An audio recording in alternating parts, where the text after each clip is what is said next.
सभी डिजी लर्नर को मेरा प्यार भरा नमस्कार। आशा करता हूँ आप सभी खुश होंगे और स्वस्थ होंगे। दोस्तों, वेब एप्लीकेशन का बेसिक ये काम कैसे करता है, कैसे आप कोई रिक्वेस्ट अगर सर्वर पे भेजते हैं तो जो रिस्पॉन्स आता है, जो आपको वेब पेजेस दिखाई देते हैं या शॉर्ट इन्फॉर्मेशन दिखाई देती है, ये जानने की सबसे ज़्यादा ज़रूरत इस वजह से है क्योंकि आज के ज़माने में हम बहुत से हाई लेवल फ्रेमवर्क, बहुत से हाई लेवल लैंग्वेजेस यूज़ कर रहे हैं जो हमारा काम बहुत आसान कर देती है। इवन वर्डप्रेस को यूज़ करके भी आप वेबसाइट बिल्ड करके होस्टिंग करके डिप्लॉय कर सकते हैं। तो कई बार जो बेसिक कॉन्सेप्ट होता है हम उसको समझ नहीं पाते हैं, या इवन क्योंकि ये जो कॉन्सेप्ट फॉलो होता है वेब एप्लीकेशन के इम्प्लीमेंटेशन में, आजकल मोबाइल आर्किटेक्चर में भी फॉलो होता है, क्योंकि कहीं ना कहीं हम हर चीज़ सर्वर पे स्टोर करते हैं, वहीं से इंफॉर्मेशन रिट्रीव करके अपनी, चाहे मोबाइल हो, चाहे वेब, चाहे आपका पीसी हो, चाहे आपका लैपटॉप हो, किसी भी डिवाइस में हम दिखाने की कोशिश करते हैं। पर ये सारे प्रिंसिपल स्टार्टिंग किस तरीके से हुए थे और कैसे इनका एनहांसमेंट किया गया है, ये समझना बहुत ज़रूरी है। और क्या पैरामीटर्स होते हैं किस लैंग्वेज को सेलेक्ट करने के लिए वेब एप्लीकेशन इम्प्लीमेंटेशन करने में, वो हमें जानना बहुत ज़रूरी है। तो क्योंकि ज़्यादातर मैंने देखा है आज के ज़माने में जो नए डेवलपर्स हैं वो डायरेक्टली बस सुन लेते हैं मार्केट में कौन सी चीज़ चल रही है और उसका इम्प्लीमेंटेशन करना स्टार्ट कर देते हैं। पर जब इंटरव्यूज़ क्रैक करने की बात होती है, किसी अच्छे ऑर्गेनाइजेशन में काम करने की बात होती है, एक अच्छा करियर ग्रोथ करने की बात होती है, तो वो कहीं ना कहीं स्टक हो जाते हैं, क्योंकि कहीं ना कहीं उनका वेब एप्लीकेशन का जो कॉन्सेप्ट है वो क्लियर नहीं होता है, और ये भी नहीं क्लियर होता है कि किस लैंग्वेजेस का क्या यूसेज है, उसका यूटिलाइजेशन किस बेस्ट तरीके से करना चाहिए, ये बहुत ज़्यादा ज़रूरी है। तो चलिए स्टार्ट करते हैं। दोस्तों, मैं प्रशांत मालवी, जैसा कि आप जानते हैं कि मैं आईटी इंडस्ट्रीज़ में 2008 से काम कर रहा हूँ। I am also certified Microsoft Azure cloud architect. I have done Java programming certification earlier, and I have BTech from computer science, and also I have done PG DAC from CTech Bangalore. So rest assured you are in safe hand, and I will try my best to teach you whatever the experience I have to the best of my knowledge. तो दोस्तों, ये client server architecture के through मैं आपको समझाऊंगा जो web application का एकदम बेस है कि ये कैसे फॉलो होता है, क्या क्या कॉन्सेप्ट इसमें बीच में आते हैं और किस तरीके से इसकी हिस्ट्री स्टार्ट हुई थी। तो दोस्तों, ये समझ लीजिए क्लाइंट क्या होता है और सर्वर क्या होता है। सबसे पहले हम इसको समझेंगे, और क्लाइंट सर्वर के बीच में जो कनेक्टिविटी है वो कैसे फॉलो होती है। देखिए, सबसे पहले तो एक आपको इंपॉर्टेंट कॉन्सेप्ट समझना होगा TCP एंड IP का। ठीक है, क्लाइंट जो है, जो भी लैपटॉप है ना, जो भी लैपटॉप या PC, I mean even cabinet हो सकता है। देखिए, हर चीज़ को चलाने के लिए उसके अंदर के जो कंपोनेंट है वो या तो वहाँ पे हार्ड डिस्क होंगे, ठीक है, हार्ड डिस्क वगैरह होंगे, CPU, रैम, इन सब से कंबाइंड होकर लैपटॉप वगैरह चलता है। ठीक है, अब जो डिस्प्ले स्क्रीन है उसके थ्रू हम लोग हर चीज़ देख पाते हैं, पर बेस तो यही कोर होता है ना। तो ये जिसमें भी होगा उसका आप चाहे तो लैपटॉप, पीसी या कैबिनेट कुछ भी कंसिडर कर सकते हैं, उसमें पर्टिकुलर वो सॉफ्टवेयर इंस्टॉल होने चाहिए। हम किसी न किसी सॉफ्टवेयर के यूसेज को करके ही रिक्वेस्ट भेज पाएंगे। ठीक है, अभी हम समझेंगे क्या क्या मतलब सॉफ्टवेयर चाहिए होते हैं और किसके थ्रू क्या कम्युनिकेशन होता है। अब जैसे मैं आपको बहुत छोटा सा एक बेसिक एग्जांपल देता हूँ। आप लोग पिंग कमांड को यूज़ जरूर करते होंगे। कभी आपको देखता है कि कोई भी सर्वर चल रहा है या रिस्पॉन्स आ रहा है किसी पीसी से कि नहीं, तो पिंग करके आप उसकी IP एड्रेस डालेंगे और वहाँ से रिस्पांस आएगा। अगर कुछ ना कुछ पैकेट्स का रिस्पांस अगर आएगा सक्सेसफुली, तो आपको बहुत अच्छे से वहाँ पे मतलब पता लग जाएगा कि वो लाइव है कि नहीं। अगर रिस्पांस नहीं आता है तो आप समझ जाएंगे कि वहाँ से कोई भी सर्वर या IP एड्रेस गलत हो सकती है, या मे बी शट डाउन हो सकता है वो पर्टिकुलर लैपटॉप या कंप्यूटर। ठीक है, तो सबसे पहले क्लाइंट ये हो गया कि हमारा जो सबसे पहले एक तरीके से आप कह सकते हैं कि जहाँ से हमारी रिक्वेस्ट जाएगी, ठीक है, जहाँ से हमारी रिक्वेस्ट जाएगी, यहाँ से हमने रिक्वेस्ट करी है, और जो दूसरा कंप्यूटर या पीसी या लैपटॉप, आप जो भी बोल सकते हैं उसको, वो जो लिसन करेगा, है ना, वहाँ पे लिसन करने के लिए भी एक सॉफ्टवेयर इंस्टॉल होगा जो किसी न किसी पर्टिकुलर पोर्ट पे चल रहा होगा। ठीक है, वहाँ पे ये सॉफ्टवेयर वेट कर रहा होगा कि मेरे पास कोई अगर रिक्वेस्ट आएगी तो मुझे रिस्पॉन्स करना है, और वो जो रिस्पॉन्स करने वाला काम है वो ये पर्टिकुलर सॉफ्टवेयर देखता है। ठीक है, तो मान लीजिए कि आपको किसी फाइल को चाहिए था, आप ये मुंबई लोकेशन पे हैं, ठीक है, और आप रिक्वेस्ट भेजते हैं लंदन में। लंदन में एक ये पीसी और लैपटॉप है, ये एक दूसरे को कनेक्ट होते हैं नेटवर्क के थ्रू। ठीक है, नेटवर्क के थ्रू ऑलरेडी कनेक्टेड है ये, और यहाँ पे एक प्रोटोकॉल फॉलो होगा। ठीक है, जिस प्रोटोकॉल के थ्रू ये डिसाइड होगा कि हमें कोई भी जो फाइल भेजनी है, ठीक है, वो ये प्रोटोकॉल TCP/IP प्रोटोकॉल के ऊपर फॉलो होगा। ठीक है, तो जैसे अगर आपको फाइल ट्रांसफर करनी है तो वहां पे FTP प्रोटोकॉल को बनाया गया था। TCP/IP के ऊपर FTP प्रोटोकॉल को क्यों बनाया गया? TCP क्या इंश्योर करता है कि जो मैंने यहाँ से मान लीजिए मैंने 50 पैकेट्स भेजे थे, 50 बाइट्स के पैकेट भेजे थे, तो प्रॉपरली यही 50 पैकेट्स इस सर्वर तक पहुंच गए हैं कि नहीं।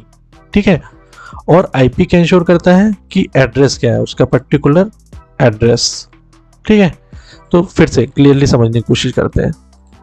मैं था मुंबई में, ठीक है, और ये सर्वर जो भी आप मान लीजिए PC या लैपटॉप जो भी है यहाँ पे, ये लंदन में है। इसकी IP एड्रेस मान लीजिए 1.2.3.4, जिसके थ्रू वो पता लग जाता है उसको कि ये IP एड्रेस लंदन का है और यहाँ तक मुझे कम्युनिकेशन पूरा प्रॉपर पहुँच जाना है। तो IP प्रोटोकॉल को फॉलो करके उस पर्टिकुलर सर्वर तक वो रीच कर लेगा। सारे पैकेट प्रॉपरली रिसीव, जो वहाँ से भेजे गए थे 50 पैकेट, वही 50 पैकेट यहाँ तक आ गए हैं, इसकी इंश्योरिटी देता है TCP प्रोटोकॉल। तो मतलब TCP/IP प्रोटोकॉल आपका बेस प्रोटोकॉल है किसी भी कम्युनिकेशन को करने के लिए। अब इसके ऊपर कई प्रोटोकॉल बनाए जाते हैं जो होते हैं FTP या जैसे HTTP। FTP क्या इंश्योर करेगा? कोई फाइल आप ट्रांसफर कर रहे हैं उसको इंश्योर करेगा। HTTP क्या फॉलो करेगा? HTML पेजेस के लिए। ठीक है, तो मान लीजिए कल को आपको HTML पेज, जो हमें अभी वेब एप्लीकेशन के लिए समझना है, हम क्या करते हैं अपने एक सर्वर से, अपने लैपटॉप से, ठीक है, हम ब्राउज़र को ओपन करते हैं, राइट। तो ब्राउज़र वो पर्टिकुलर सॉफ्टवेयर हो गया जिसे हम क्लाइंट भी कह सकते हैं। ठीक है, हम डालते हैं मान लीजिए www.abc.com। www.abc.com क्या होगा? किसी IP को कॉन्फ़िगर होता है। जैसे हम लोग फ़ोन नंबर रखते हैं ना, कि कुछ मान लीजिए फ़ोन नंबर है, जो भी आपका नंबर है 1 2 3 4 वगैरह, ठीक है, और हम लोग क्या करते हैं नेम के बेसिस से सेव करते हैं। पर एक्चुअल में क्या चीज़ होती है? मेन नंबर होता है, फ़ोन नंबर होता है सबसे मेन। ठीक है, उसी तरीके से जो आपके URLs होते हैं, ये URLs मैप होंगे आपके IP से। ठीक है, इन IP के थ्रू ही आप पर्टिकुलर लैपटॉप या सर्वर तक पहुंच सकते हैं। ठीक है, तो क्या होगा, यहाँ पे आपने ब्राउज़र को ओपन किया। ठीक है, इस ब्राउज़र का काम क्या है? रिक्वेस्ट को भेज देना। जो भी आपने URL एंटर किया है उस URL से वो IP निकाल लेगा। ठीक है, और TCP के थ्रू वो इंश्योर करेगा कितने पैकेट्स उसके जा रहे हैं। जब सर्वर पे वहाँ पे एक सॉफ्टवेयर ऑलरेडी चल रहा होता है। अभी सर्वर क्या होता है? सर्वर भी एक एक्चुअली में सॉफ्टवेयर होता है। ठीक है, सर्वर का मतलब ये नहीं है कि ये हमेशा ये कोई डेस्कटॉप होगा या लैपटॉप होगा। देखिए, वो सॉफ्टवेयर ही है। जैसे हम लोग कहते हैं वेब सर्वर या एप्लीकेशन सर्वर। ठीक है, तो ये जो वेब और एप्लीकेशन सर्वर है, ये एक तरीके से सॉफ्टवेयर होते हैं जो किसी पोर्ट पे चलते हैं और वो आपकी इंफॉर्मेशन को स्टोर करेंगे। मतलब आपकी इंफॉर्मेशन को लिसन करने के लिए हमेशा चलते रहेंगे। ठीक है, तो आपके जो जैसे वेब और एप्लीकेशन सर्वर होते हैं, ये हमेशा 80 पोर्ट पे चलते हैं। 80 पोर्ट का काम क्या होता है? बाहर से जो भी HTML टाइप से पेज की रिक्वेस्ट आएगी आपकी, उसी को रिक्वेस्ट को लिसन करने के लिए ये चलते रहेंगे। तो आपने जब अपने ब्राउज़र को ओपन करके यहाँ पे कोई भी URL एंटर को किया, URL आपका IP के थ्रू आप लंदन वाला जो भी किसी भी लोकेशन का पर्टिकुलर का आप सर्वर पे पहुँच गए। यहाँ पे आपका ऑलरेडी एक सॉफ्टवेयर था, जिस सॉफ्टवेयर आपका वेब या एप्लीकेशन सर्वर का सॉफ्टवेयर हो सकता है। अभी हम इसको समझेंगे इन दोनों के बीच में डिफरेंस क्या होता है। तो सबसे स्टार्टिंग में देखिए वेब सर्वर ही बना था। वेब सर्वर मतलब वेब सर्वर सॉफ्टवेयर बना था, जो क्या करता था आपके इस पर्टिकुलर लैपटॉप में हार्ड डिस्क के अंदर जो भी एक स्टैटिक फाइल्स होती थी। ठीक है, स्टैटिक फाइल का मतलब हो गया एक तरीके से मान लीजिए ये टूरिज्म की साइट थी। ठीक है, आपने माना www.tour.com, ठीक है, /rom.html। ठीक है, तो ये क्या होगा, ये tour.com से आप IP पे पहुंच गए सर्वर पे। अब यहाँ पे वो जो आपका सर्वर का सॉफ्टवेयर होगा उसके अंदर कई फोल्डर्स बने होंगे। ठीक है, उन फोल्डर्स में सबसे शुरुआत में ही rom.html की एक स्टैटिक पेज पड़ा होगा। तो ये सर्वर क्या करेगा, इस rom.html को जैसे उसको मिलेगा ये तुरंत इसको वापस कर देगा। ठीक है, तो क्या हुआ, रिक्वेस्ट आई आपकी किसके लिए, रिक्वेस्ट आई थी आपकी rom.html के लिए। ठीक है, और रिस्पॉन्स में क्या गया आपका, रिस्पॉन्स में भी आपका rom.html गया। rom.html क्या था पेज, जो यहाँ पे already static page server side पे पड़ा हुआ था। तो इस तरीके से स्टैटिक वेबसाइट काम करती थी। ठीक है, अब rom.html में कुछ भी लिखा होगा, जो एज इट इज लिखा होगा वो सर्वर साइड से क्लाइंट साइड में पहुंच जाएगा और आपके ब्राउजर में रोम की इंफॉर्मेशन सब डिस्प्ले हो जाएगी। अब कल को अगर rom.html पेज पे कुछ चेंजेस होता है तो क्या होगा, जो डेवलपर होगा वो rom.html पेज को फिर से ओपन करेगा और उसके ओपन करके अंदर उसके अंदर जो भी चेंजेस करने होंगे वो चेंजेस करेगा और यहाँ पे फिर से सर्वर पे डालेगा, ताकि अगली बार अगर क्लाइंट यहाँ से रिक्वेस्ट भेजेगा आपके सर्वर साइड में तो जो अपडेटेड इंफॉर्मेशन है वो अपडेटेड इंफॉर्मेशन ही जाएगी। ठीक है, ठीक है, तो हमें स्टैटिक पेज का ऑलरेडी एक तरीके से क्लियर हो गया। ठीक है, स्टैटिक पेज का हमें ऑलरेडी से क्लियर हो गया। अब स्टैटिक वेबसाइट और डायनेमिक वेबसाइट, इन दोनों में क्या अंतर होता है। देखिए, आप जब rom.html को यहाँ पे मांग रहे थे पेज में, तो इस वेब सर्वर के स्पेस में ऑलरेडी rom.html पड़ी हुई थी, सीधे इसने उठा के सर्च करके वापस भेज दिया। ठीक है, कल को अगर आप लॉगिन करते हैं, ठीक है, आप सोचते हैं नहीं नहीं ऐसा होना चाहिए कि मैं जब लॉगिन करूं तो रोम का ही होम पेज आना चाहिए, और कोई अगर लॉगिन करे तो यूके का होम पेज आना चाहिए। ठीक है, अब यहाँ पे क्या हुआ, आपने कंडीशन सेट कर दी, लेकिन यहाँ पे जो आपने वेब सर्वर बनाया था, है ना, इस वेब सर्वर को कैसे पता लगेगा, वो कंडीशन को रीड कैसे करेगा। ठीक है, इसके लिए ही इम्प्लीमेंटेशन करने के लिए क्या होता है, आप सॉफ्टवेयर डेवलप करेंगे, आप अपना सर्वर साइड में स्क्रिप्ट लिखेंगे, स्क्रिप्ट या कोई जैसे मान लीजिए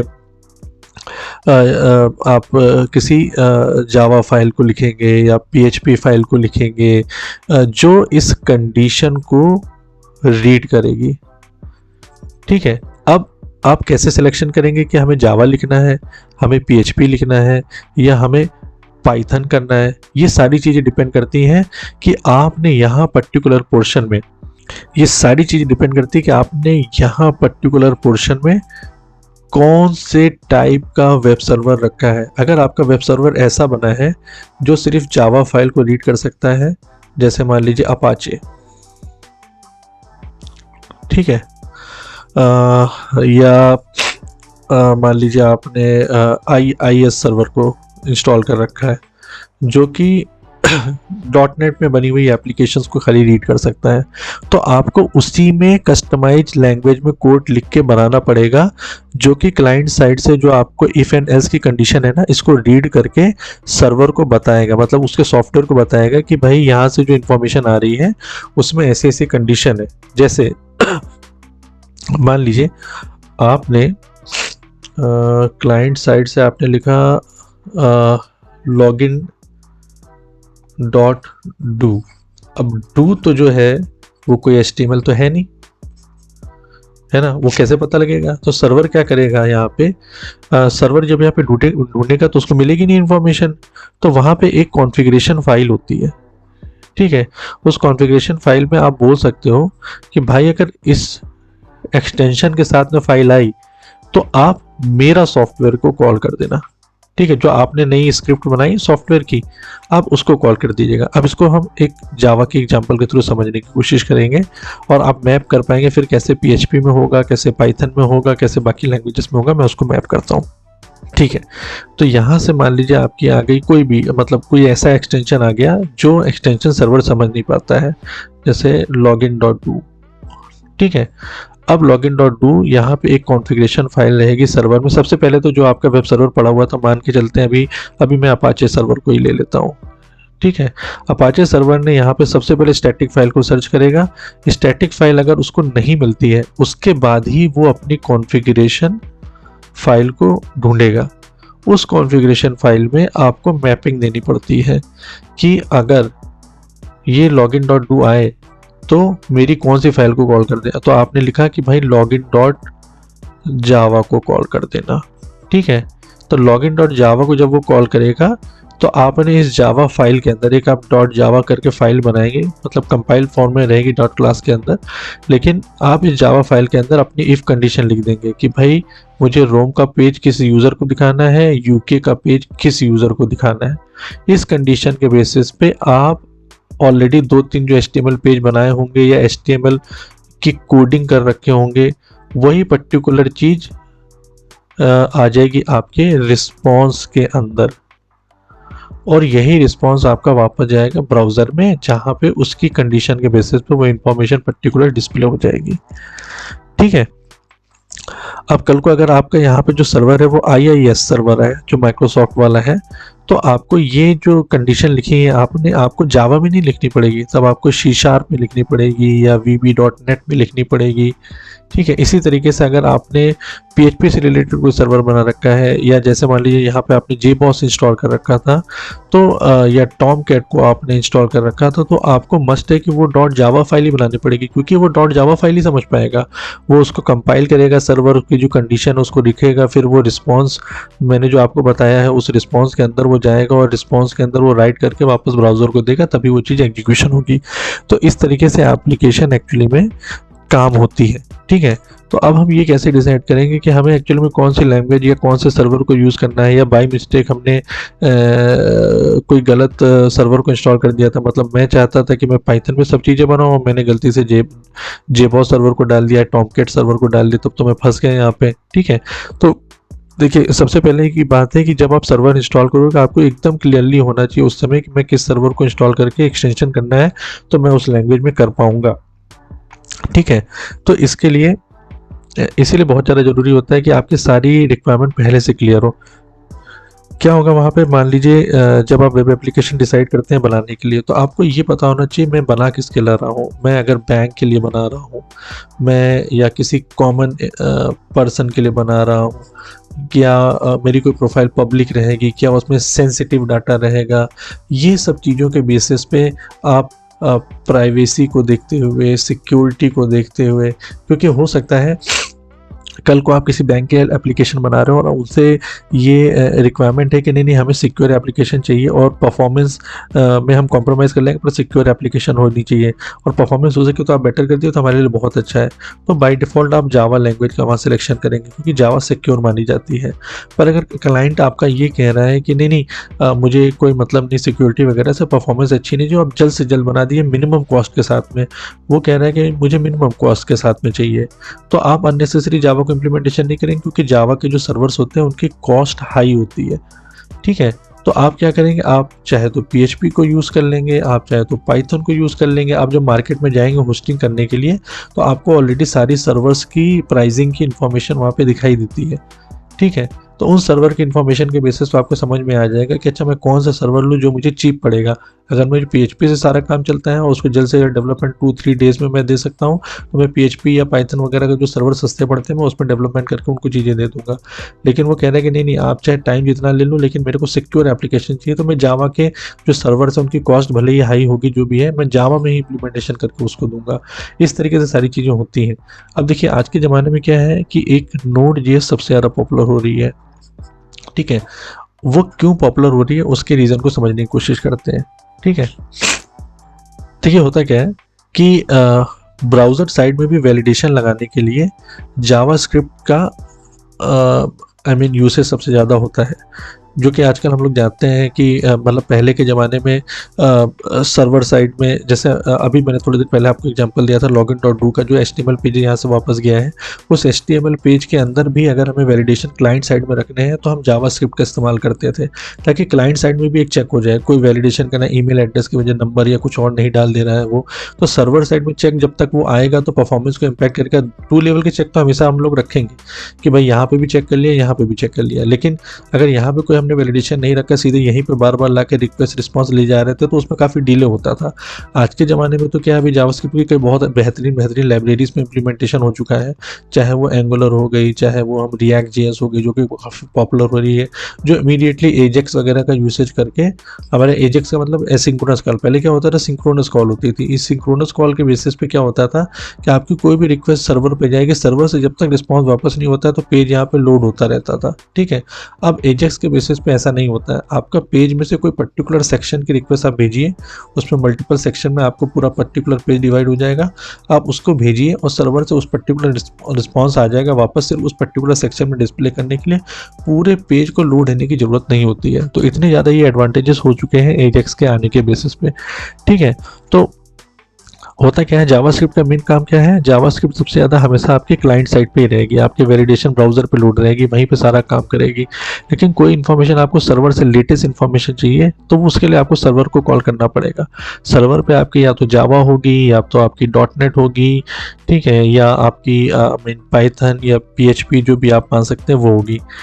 नोड जेएस में क्या हुआ था, नोड जेएस एक ऐसी लाइब्रेरी का एडवांटेज दे रहा था कि नोड जेएस में आप क्लाइंट साइड में भी जावास्क्रिप्ट कर सकते हो और नोड जेएस से आप सर्वर साइड की भी कोडिंग कर सकते हो, ठीक है।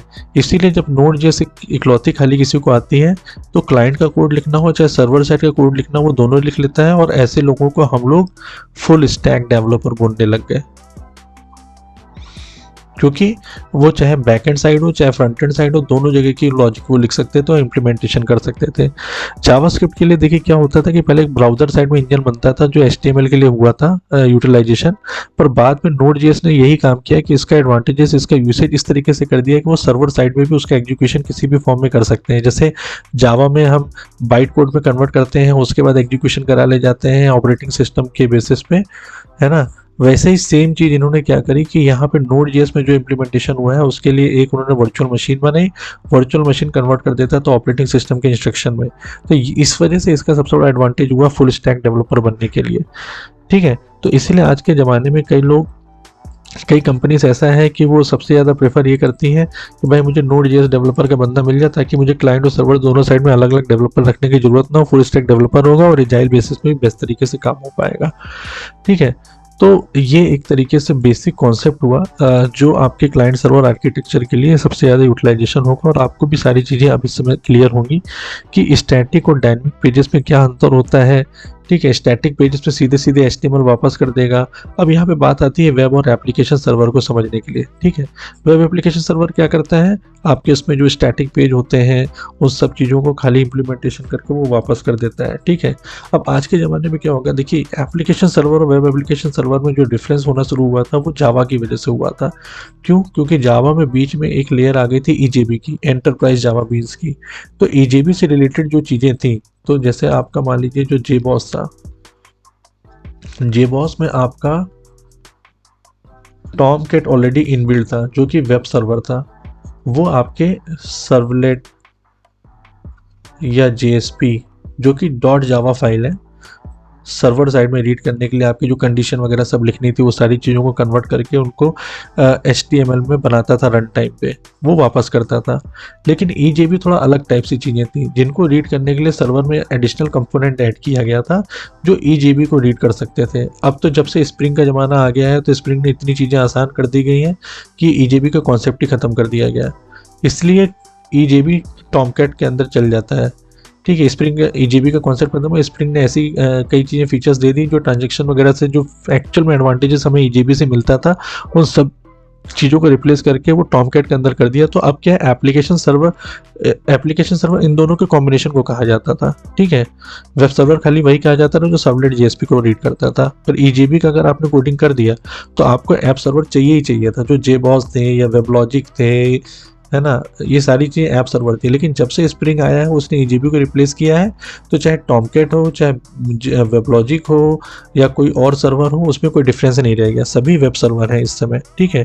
और ऐसा कोई कॉन्सेप्ट किसी .NET में या PHP या पाइथन में कभी भी नहीं था, वहाँ पर हमेशा वो वेब सर्वर की तरह ट्रीट होता था क्योंकि वहाँ EJB जैसे कॉन्सेप्ट नहीं होते थे, ठीक है। तो ये आपको कन्फ्यूजन नहीं होगा। हाँ, आज के ज़माने में क्या होता है, एक और कॉन्सेप्ट यूज़ होता है कि हम अपने डिप्लॉयमेंट आर्किटेक्चर को बहुत अच्छे से बनाने के लिए हम क्या करते हैं, लोड बैलेंसिंग वगैरह करने के लिए, क्योंकि मल्टीपल ग्लोबल वे में हमारी चीज़ें होती हैं, तो हम सर्वर के कई फॉर्म बनाते हैं। मतलब एक सर्वर यहाँ पे, एक सर्वर 1 मान लीजिए हो जाएगा आपका, एक सर्वर 2 हो जाएगा, ठीक है।